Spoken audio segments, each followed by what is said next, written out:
Welcome to the Gospel Truth Show produced by Cross and Crown Radio. We want to make a lasting difference in your life and in our community. Our mission is to produce biblical, entertaining, and Christ-centered programs for God's people and folks all around the world.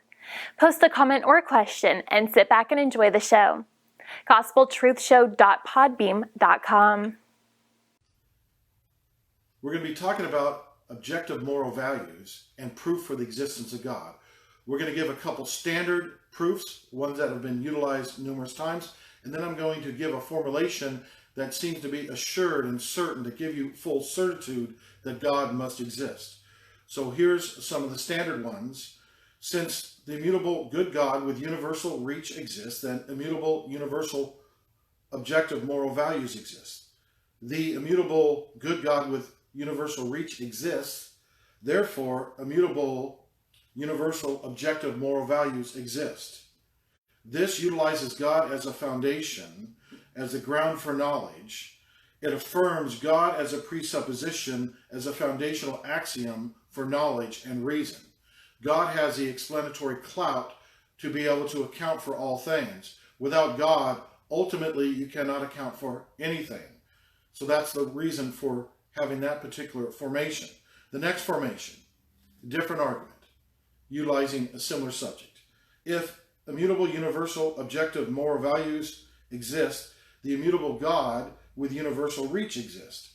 Immutable universal objective moral values exist, therefore the immutable God with universal reach exists.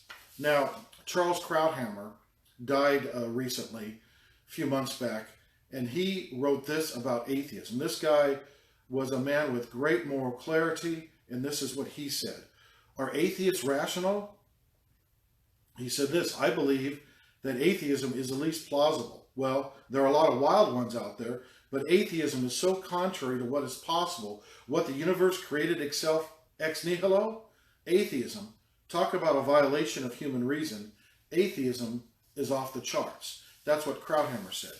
Now let me give you the final, and this is a proof utilizing moral truths. This is a proof that is assured and brings full psychological and logical certitude and certainty to your mind.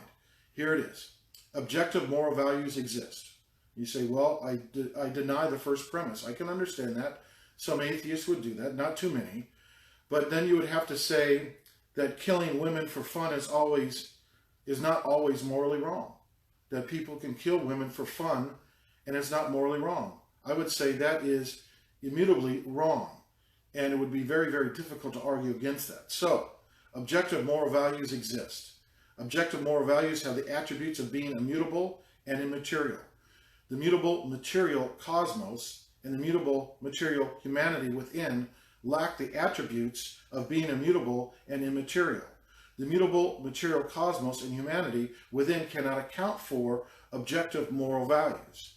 God has the attributes of being immutable and immaterial. Therefore, the existence of objective moral values furnishes grounds for knowing that the triune God exists. The God of the Bible exists. If you want more, you can get my book, Reality and the Folly of Atheism, which I discuss ontology and why that's such an important subject in discussing atheism, theism, as well as skepticism. Or you can get my new book called Fake Atheism on Amazon. So this is Pastor Mike Robinson saying, God bless you. Hey guys, you can really help us if you donate to our worldwide media outreach. Just go to our Patreon page at Mike Robinson Apologetics on Patreon, or click the donate button on our main page on YouTube and give as the Lord leads. Thank you so much.